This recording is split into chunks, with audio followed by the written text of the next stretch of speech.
teman-teman, pernah nggak kalian merasa bosan saat belajar karena banyak menggunakan buku? Kadang kita harus membaca banyak tulisan, tetapi sulit membayangkan apa yang dijelaskan. Akibatnya, proses belajar terasa membosankan dan materi menjadi sulit dipahami. Padahal, sebenarnya dalam pembelajaran, ada berbagai media yang bisa digunakan agar proses belajar menjadi lebih menarik dan pastinya mudah dipahami. Salah satu media yang sering digunakan adalah media pembelajaran audiovisual. Perkenalkan, nama saya Amelia Grace Evelyn Marbun. Pada video kali ini, saya akan membahas materi dari buku Media Pembelajaran yang ditulis oleh Hamzah Bagara, Ahmad Syauluddin, Wawan Krismanto, dan Sayyidiman. Yang dimana buku ini diterbitkan oleh Badan Penerbit UNM. Pada kesempatan kali ini, saya akan menyoroti bagian tentang media pembelajaran audiovisual.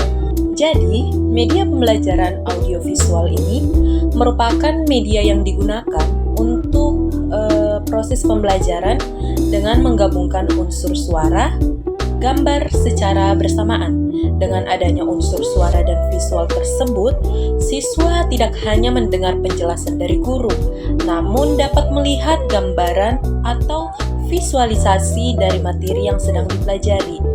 Hal ini membuat proses pembelajaran menjadi lebih baik dan lebih menarik dan dapat membantu siswa memahami materi secara lebih mudah. Selain itu, media audiovisual juga dapat membantu menjelaskan bagaimana konsep dan peristiwa yang sulit dipahami. Misalnya, pada pembelajaran geografi, siswa tidak hanya membaca tentang gunung berapi, tetapi mereka juga dapat melihat video proses letusan gunung berapi. Dengan begitu, tentunya siswa akan lebih memahami bagaimana proses tersebut dapat terjadi. Dalam buku yang saya baca ini, dijelaskan bahwa media audiovisual terbagi menjadi dua jenis. Yang pertama, audiovisual diam dan audiovisual gerak. Nah, teman-teman pasti bertanya, apa itu audiovisual diam dan audiovisual gerak? Yang pertama, mari kita akan mengulas apa itu audiovisual diam. Seperti kata diam, berarti menampilkan gambar ataupun visual yang tidak bergerak. Jadi, audiovisual diam ini merupakan media yang menampilkan gambar ataupun visual yang tidak bergerak, namun masih disertai dengan suara ataupun penjelasan.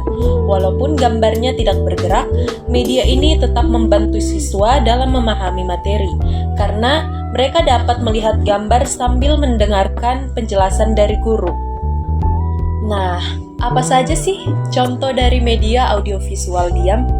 Jadi contohnya itu ada slide PowerPoint yang disertai dengan narasi penjelasan dari guru.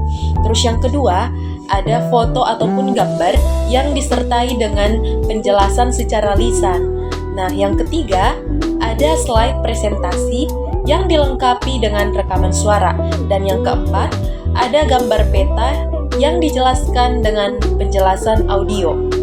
Contoh sederhananya, dalam pembelajaran geografi, guru dapat menampilkan gambar peta Indonesia melalui PowerPoint, kemudian menjelaskan tentang letak geografis Indonesia sambil memberikan penjelasan secara lisan. Walaupun gambarnya tidak bergerak, siswa tetap dapat memahami materi tersebut melalui penjelasan yang diberikan oleh guru. Contoh lainnya itu, ketika guru menampilkan gambar lapisan atmosfer, kemudian menjelaskan fungsi dari setiap lapisan tersebut. Nah, jenis audiovisual yang kedua adalah audiovisual gerak. Jenis yang kedua ini merupakan audiovisual gerak yang dimana ini adalah media yang menampilkan gambar bergerak yang disertai dengan suara.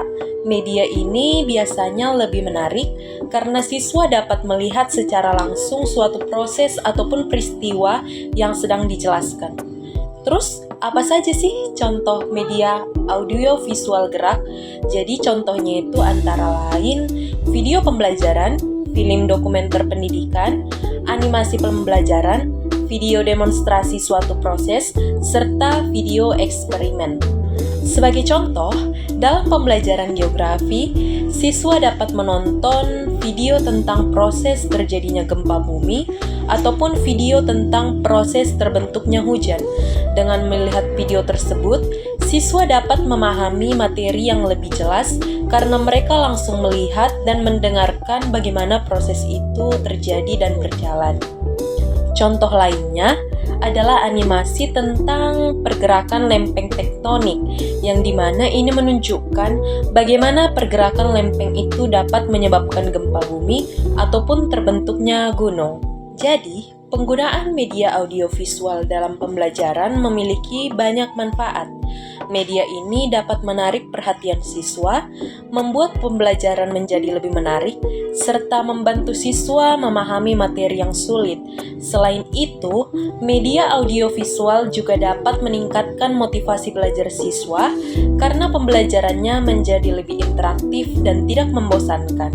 Namun, penggunaan media audiovisual juga perlu direncanakan dengan baik, karena guru harus memilih media yang sesuai dengan tujuan pembelajaran, serta memastikan bahwa media tersebut dapat membantu siswa dalam memahami materi dengan lebih efektif.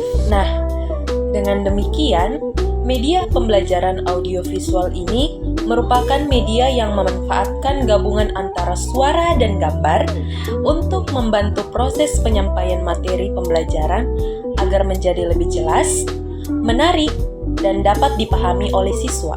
Baiklah teman-teman, berdasarkan pembahasan tadi, dapat disimpulkan bahwa media pembelajaran audiovisual merupakan media yang menggabungkan antara unsur suara dan gambar dalam sebuah proses pembelajaran, yang dimana media ini membantu siswa tidak hanya mendengar penjelasan, namun dapat melihat bagaimana visualisasi dari materi yang dipelajari, sehingga pembelajaran menjadi lebih jelas dan menarik.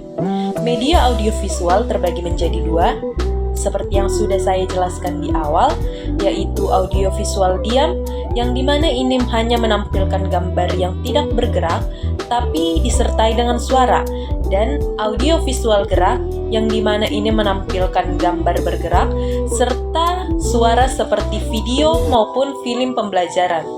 Jadi, dengan penggunaan media audiovisual, proses pembelajaran dapat lebih efektif, menarik, serta dapat membantu meningkatkan pemahaman dan motivasi belajar siswa. Baiklah, demikian penjelasan mengenai buku media pembelajaran audiovisual berdasarkan buku media pembelajaran yang ditulis oleh Hamzah Pagara dan rekan-rekan. Semoga penjelasan ini dapat menambah wawasan kita mengenai pentingnya penggunaan media dalam proses pembelajaran agar kegiatan belajar dapat lebih menarik dan mudah dipahami.